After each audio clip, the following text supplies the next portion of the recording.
Halo, selamat pagi semua.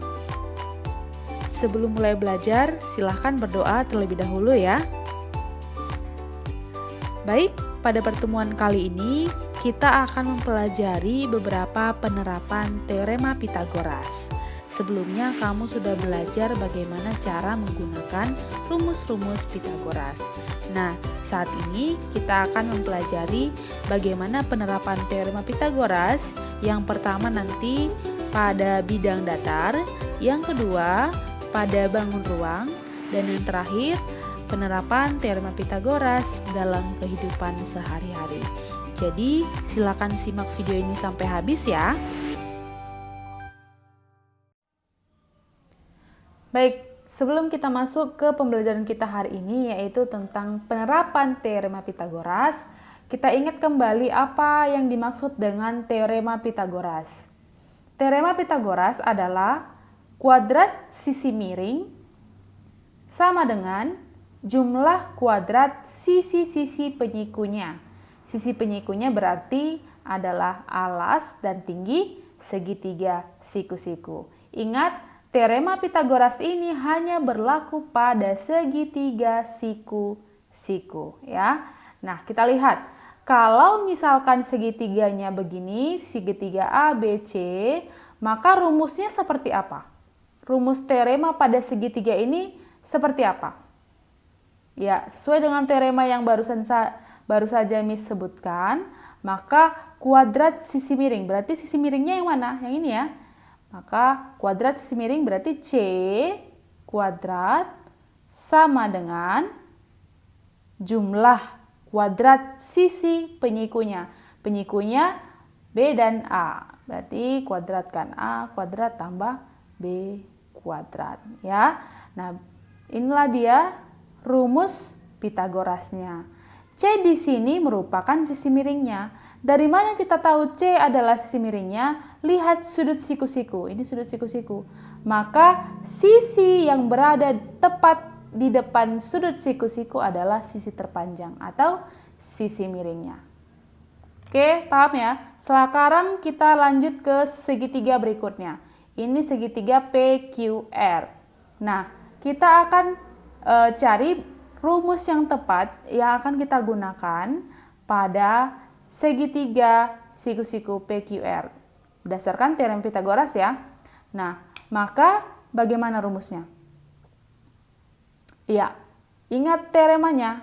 Kuadrat sisi miring sama dengan jumlah kuadrat sisi penyikunya. Nah, sisi miringnya di sini yang mana? Iya, betul. Lihat sudut siku-sikunya kan di Q. Maka sisi yang di depan Q adalah sisi miringnya. Ya, maka PR di sini ya, sisi PR adalah sisi miringnya. Langsung tuliskan saja PR kuadrat sama dengan kuadrat sisi yang lain. Jumlah kuadrat sisi yang lain berarti PQ kuadrat ditambah QR kuadrat. Atau kalau kita menggunakan nama sisi. Ini tadi kan seperti yang di atas ini kan menggunakan nama sisi. Kalau yang ini garis ya, garis QR, garis PR, garis PQ. Ini dia rumusnya. Kalau kita menggunakan nama sisi, berarti sisi miring ini sisi apa namanya? Iya, sisi Q. Sisi Q karena dia terletak di depan sudut Q. Maka yang ini sisi apa namanya? Lihat, sisi ini terletak di depan sudut R. Maka dinamakan sisi R. Kemudian sisi QR ini dinamakan sisi P karena terletak di seberang sisi sudut P ya. Maka bisa kita buat perumusannya sisi miring kuadrat maka Q kuadrat sama dengan P kuadrat ditambah R kuadrat. Ini dia rumusnya. Untuk segitiga PQR. Jadi tidak selamanya ya rumus teorema itu menggunakan ABC, kadang juga menggunakan PQR ataupun MNO ataupun XYZ tergantung nama segitiganya.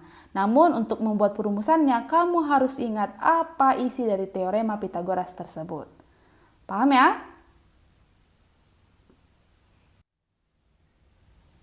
Baik, sekarang kita masuk ke penerapan teorema Pitagoras pada bidang datar. Nah, kita ambil contoh yang pertama ya. Tentukan jarak titik A yang koordinatnya negatif 3,3 dan titik B yang koordinatnya 5, negatif 3. Sekarang kita gambarkan dulu koordinat titiknya ya. A negatif 3,3. Di mana itu, Nak? Ini ya. Negatif 3,3 berarti di sini. Kita buat warna yang lain saja. Di sini ya. Di sini titik A. Kemudian titik B koordinatnya 5, negatif 3. 5 di sini, negatif 3-nya ke bawah ya. Nah, posisinya kira-kira di sini. Kita akan mencari jarak titik A ke titik B. Terlebih dahulu kita hubungkan dulu titiknya ya. Hubungkan titiknya dulu. Kita pakai penggaris. Wow, penggarisnya besar. Oke, kita gabungkan titiknya. Nah, sehingga terbentuklah seperti ini. Sudah? Nah, kita akan mencari jarak titik A ke B. Apakah bisa kamu cari dengan penggaris? Boleh. Boleh kamu ukur dengan menggunakan penggaris. Namun supaya lebih gampang perhitungan kita, bisa kita gunakan konsep dari teorema Pitagoras. Nah, sebelum kita menggunakan teorema Pitagoras, kita bentuk dulu segitiga siku-sikunya. Karena teorema Pitagoras hanya berlaku pada segitiga siku-siku. Nah, di mana segitiga siku-sikunya? Kita lihat titik B. Kita tarik garis mendatar oleh titik B. Nah, seperti ini dia. Kemudian kita tarik garis horizontal, vertikal, dari A tegak lurus sampai ke titik yang di sini. Maka ini otomatis segitiga siku-siku. Yang mana alasnya? Alasnya dari sini, dari titik ini ke titik B.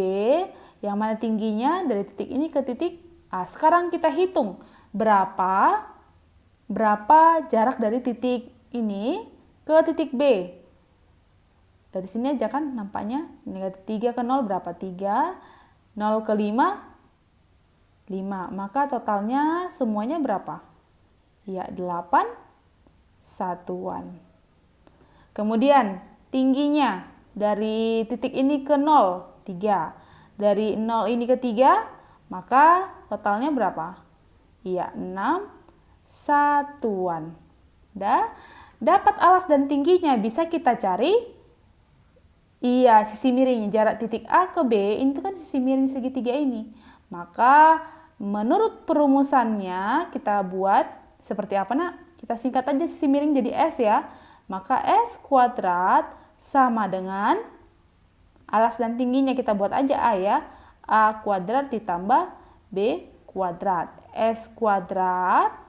S ini nanti kita simbolkan itu jaraknya ya, jarak titik A ke B. Maka alasnya berapa?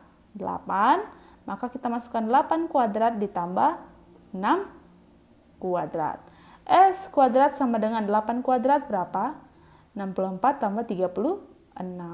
S kuadrat sama dengan, tambahkan hasilnya 100. Maka yang ditanya S saja. S saja berarti akarkan 100-nya ya. Maka S sama dengan 10. Sehingga jarak dari titik A ke titik B adalah 10 satuan.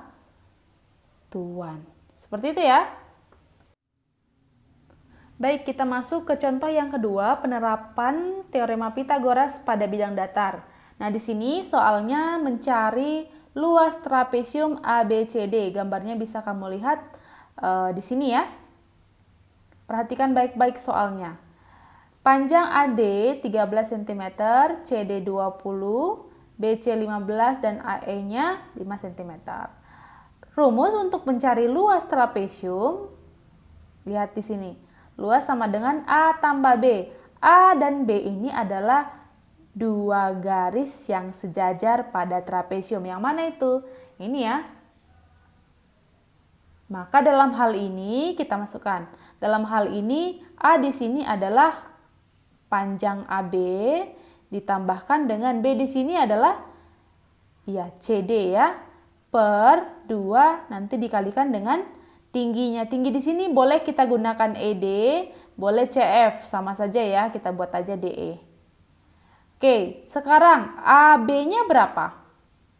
AB-nya belum tahu. CD-nya nanti 20 ya. Nah, kita pertama cari AB dulu. AB. AE 5 cm. EF ini kan sama dengan sejajar dengan CD. Kita lihat, ini kan bentuknya persegi panjang. Maka otomatis DC itu sama panjangnya dengan EF. Kita taruh di sini 20 cm. Sekarang BF-nya yang perlu kita cari. BF di sini tidak tahu berapa. Di sini kan sudah muncul sebenarnya segitiga siku-siku. Namun CF-nya juga kan masih belum tahu berapa. Nanti CF ini sama dengan panjang DE, iya kan? Maka harus tahu dulu, kita cari dulu panjang DE-nya di sini. DE-nya berapa? Ingat, di sini kan segitiga siku-siku. Kalau segitiga siku-siku, maka bisalah kita gunakan teorema Pitagoras. Apa teorema Pitagoras? Ya, kuadrat sisi terpanjang atau sisi miringnya sama dengan jumlah kuadrat sisi yang lain. Langsung masukkan angkanya. Atau rumusnya aja dulu, tidak apa-apa. Maka AD kuadrat sisi terpanjang atau sisi miring kuadrat sama dengan AE-nya kuadrat ditambah DE kuadrat. Masukkan. AD kuadrat berapa? 13 kuadrat sama dengan AE-nya berapa? 5 kuadrat ditambah DE yang mau dicari, dibiarkan saja. Oke, kalau sudah seperti ini, susun posisinya. Maka DE kita buat di sebelah kiri sama dengan, yang mana yang pindah? Iya, 5-nya ya, sehingga menjadi, nah begini dia. Ya. Kemudian DE kuadrat sama dengan, cari hasilnya 13 kuadrat berapa? Iya, 169 dikurang 5 kuadrat 25. Maka DE kuadrat sama dengan 144 ya.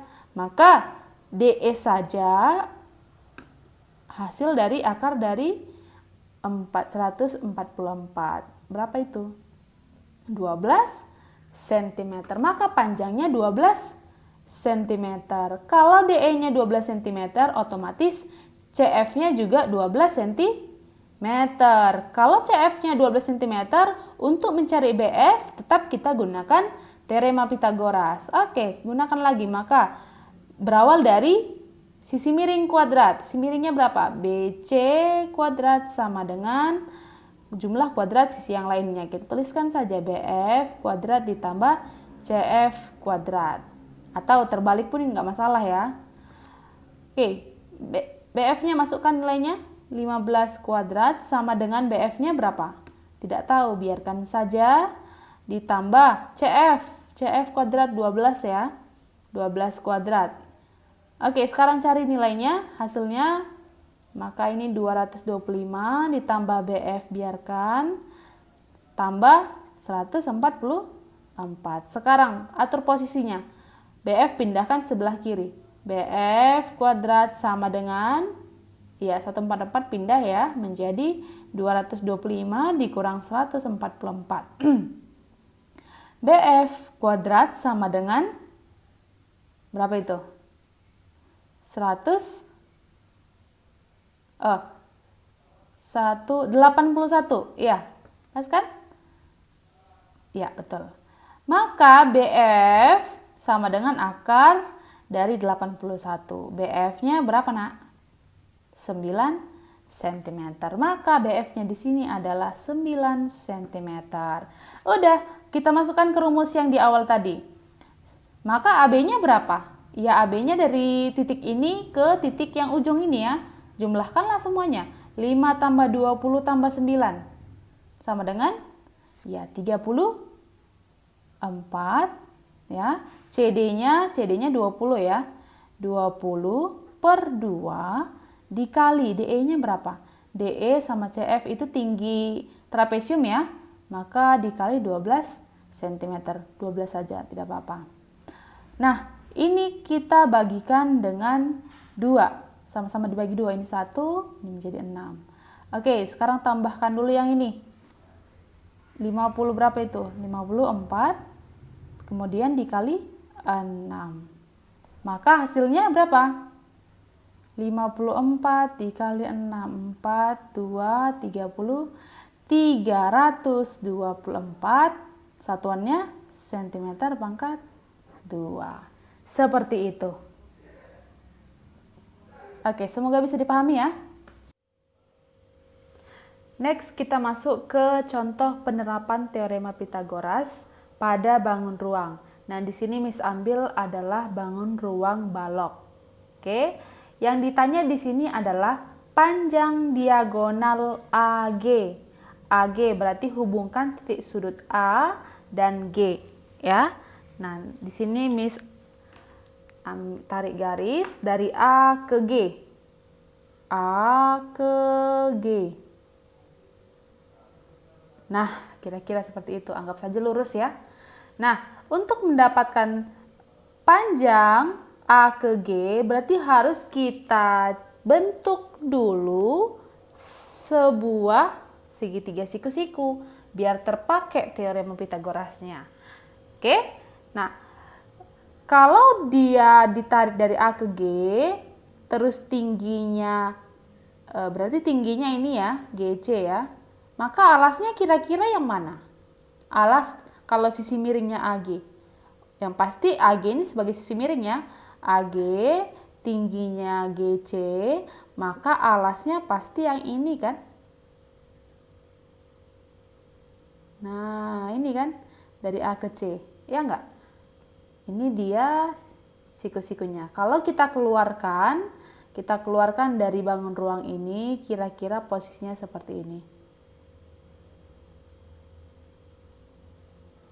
Oke, yang ini A, ini G, dan ini C. Bisa dibayangkan kan? Ini tegak lurus. Oke, yang GC panjangnya 8. AC berapa? Belum tahu ya, ini masih tanda tanya ya. Oke, supaya dapat AC, nah ternyata setelah kita bentuk sisi miring AC, di sini terbentuk juga segitiga siku-siku. Kita keluarkan lagi. Ini segitiga ABC ya. ABC-nya kita keluarkan lagi, menjadinya seperti ini.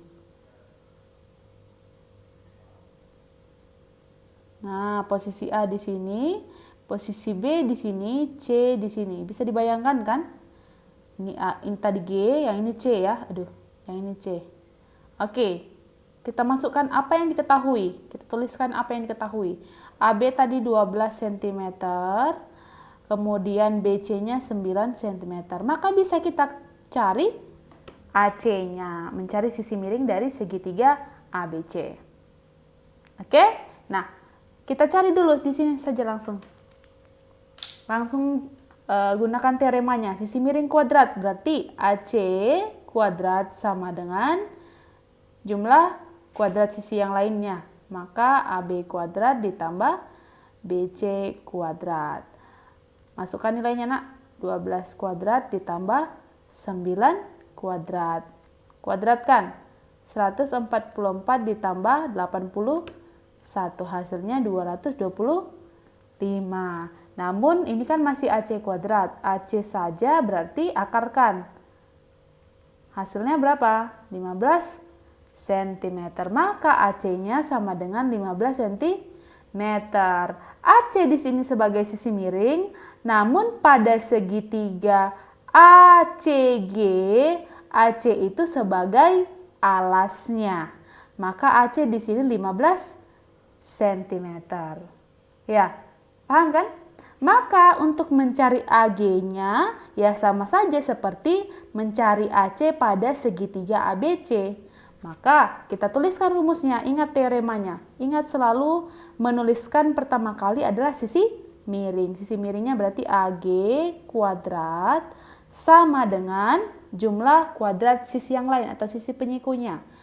Maka tuliskan AC kuadrat ditambah CG kuadrat. Oke, AC-nya berapa? 15 ya. Ditambah 8 kuadrat.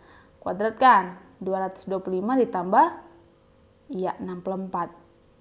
Tambahkan 5 tambah 4, 9. 2 tambah 6, 8. 289. Maka AG-nya sama dengan akar dari 289. Berapa itu? Iya, 17 cm lah panjang diagonal AG. Begitu ya. Terakhir, kita akan pelajari bagaimana penerapan teorema Pythagoras pada permasalahan nyata atau permasalahan dalam kehidupan sehari-hari. Contohnya demikian. Sebuah tangga memiliki 10 anak tangga yang berjarak sama. Masing-masing jaraknya 25 cm. Tangga tersebut disandarkan pada tembok. Jika jarak ujung tangga bagian bawah ke tembok itu 1,5 meter, maka tinggi tangga yang diukur dari tanah adalah, nah sekarang kita perhatikan dulu baik-baik apa yang diketahui. Tadi anak tangganya ada 10 kan, 10, banyak anak tangganya, ibaratkannya 10 ya. Kemudian jarak antar anak tangga itu adalah 25 cm. Maka kalau ada 10 anak tangga, tinggal dikali 25 aja kan, maka 25 kali 10 berapa nak? 200, berarti semuanya adalah 225 cm dikali 10 ya, sama dengan 250 cm. Itu dulu ya. Kemudian jarak ujung tangga bagian bawah. Ujung tangga bagian bawah kan ini. Jarak ujung tangga bagian bawah ke tembok katanya 1,5 meter. Yang ditanya adalah tinggi tangga yang diukur dari tanah. Berarti yang ditanya adalah ininya. Nah, bisa terlihat langsung bahwa posisi tangga ke tembok itu membentuk segitiga siku-siku, iya kan? Maka yang ditanya adalah, kalau ini kita ibaratkan segitiga siku-siku, maka yang ditanya adalah tingginya, tinggi segitiganya ya. Nah, untuk mencari hasilnya, kita pastikan dulu semua yang diketahui itu memiliki satuan yang sama. Ini kan dalam meter, ini dalam sentimeter. Supaya lebih sederhana angkanya, lebih kecil angkanya ya, ini kita tukar saja ke meter ya. Maka 250 cm ditukar ke meter berapa? Ya, naik 2 tangga berarti dibagi 100 ya. Bagi 100 sehingga menjadi 2,5. Iya, 2,5 meter. Sekarang, untuk mencari tinggi, ya kita masukkan teorema. Teoremanya adalah sisi miring kuadrat. Maka kita simbolkan S ya. S kuadrat sama dengan alas kuadrat tambah tinggi kuadrat. Kita gunakan rumus yang umum saja ya. Kemudian kita masukkan apa yang diketahui. 2,5 meter kuadrat sama dengan A-nya, alasnya 1,5 kuadrat ditambah tingginya tidak diketahui, biarkan saja. Oke, maka 2,5 kuadrat sama dengan 6,25 meter kuadrat, atau biarkan saja ya, satuannya nanti aja di akhir. Sama dengan 1,5 kuadrat. Jadi 2,25 saja ya, ditambah T kuadrat. Oke, sekarang kalau sudah begini, atur posisinya.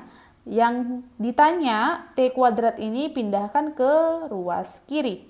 Sehingga T kuadrat sama dengan 6,25 dikurang 2,25.